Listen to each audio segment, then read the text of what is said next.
जौनपुर लोकसभा का चुनाव धनंजय सिंह के आने से अब और भी रोचक हो गया है।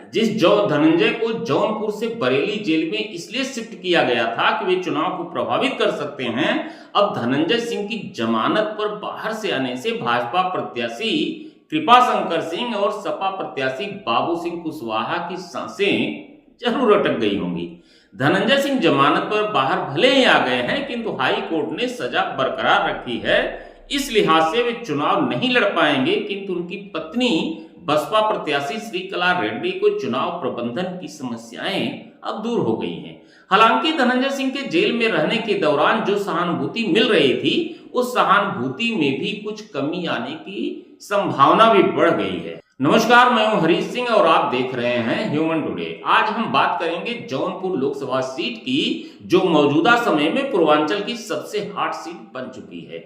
जौनपुर में इस बार कड़ा मुकाबला होने के आसार दिखाई देने लगे हैं। 2019 के चुनाव में बसपा ने सपा से गठजोड़ करके इस सीट पर कब्जा जमाया था, किंतु इस बार बसपा ने अपने सीटिंग सांसद का टिकट काटकर पूर्व सांसद धनंजय सिंह की पत्नी श्रीकला रेड्डी को उम्मीदवार बनाया है। कयास यह भी लग रहे थे कि धनंजय सिंह को ही टिकट मिल सकता है, किंतु अदालत से सजा मिलने के बाद उनके चुनाव लड़ने की उम्मीद पर पानी फिर गया। धनंजय सिंह के जेल में रहने के दौरान श्रीकला रेड्डी को चुनाव प्रबंधन में दिक्कत आ रही थी, ऐसा बताया गया।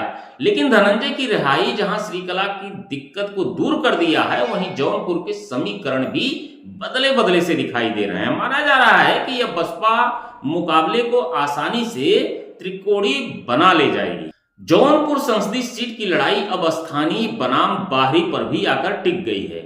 भाजपा प्रत्याशी कृपाशंकर सिंह भले ही जौनपुर के मूल निवासी हैं, किंतु उनकी कर्मभूमि मुंबई रही है। कई वर्षों से वे मुंबई में ही अपना कारोबार किया और वहीं पर राजनीति कर रहे थे। जब उन्हें टिकट मिला तो भाजपा के जो स्थानीय नेता हैं जौनपुर के, उन नेताओं के अरमानों पर पानी फिर गया था। अंदर खाने में विरोध के स्वर भी फूट रहे थे। उसी विरोध को सहयोग में बदलने के लिए भाजपा नेता सुनील बंसल ने विधायकों और पदाधिकारियों के साथ बैठक भी की थी, किंतु पार्टी के दबाव में वो कितना खुलकर प्रचार कर पाएंगे, यह कहना मुश्किल होगा। इसी तरह समाजवादी पार्टी ने जिन बाबू सिंह कुशवाहा को मैदान में उतारा है, वे भी जौनपुर के निवासी नहीं है। ऐसे में बसपा इस स्थानीय और बाहरी मुद्दे को हवा देकर भुनाने में लगी हुई है। जमानत पर धनंजय सिंह बाहर आए तो उनके समर्थकों में एक अलग उत्साह का संचार भी हो गया है। यहाँ यह बताना लाजमी होगा कि नमामि गंगे के प्रोजेक्ट मैनेजर के अपहरण से जुड़े एक मामले में जौनपुर की स्पेशल एमपी एमएलए कोर्ट ने इसी वर्ष 6 मार्च को धनंजय सिंह को दोषी करार देते हुए उन्हें 7 साल की सजा सुनाई थी। इसी कारण उनके चुनाव लड़ने पर रोक लग गई थी। धनंजय सिंह ने जौनपुर को स्पेशल कोर्ट से मिली सजा के खिलाफ इलाहाबाद हाई कोर्ट में अर्जी दाखिल की थी, जहां से उन्हें जमानत भी मिल गई। और अब धनंजय सिंह चुनावी रणनीति को बनाने में जोर शोर से डट गए हैं। धनंजय सिंह के खिलाफ अलग अलग थानों में 41 मुकदमे दर्ज थे, जिसमें 31 मुकदमे में अदालत उन्हें बरी कर चुकी है। 10 मुकदमे विचाराधीन हैं। इनमें से 8 मुकदमे जौनपुर में ही चल रहे हैं। एक दिल्ली के थाना चाणक्यपुरी में और एक लखनऊ के थाना विभूति खंड में भी दर्ज है। धन्यवाद, नमस्कार।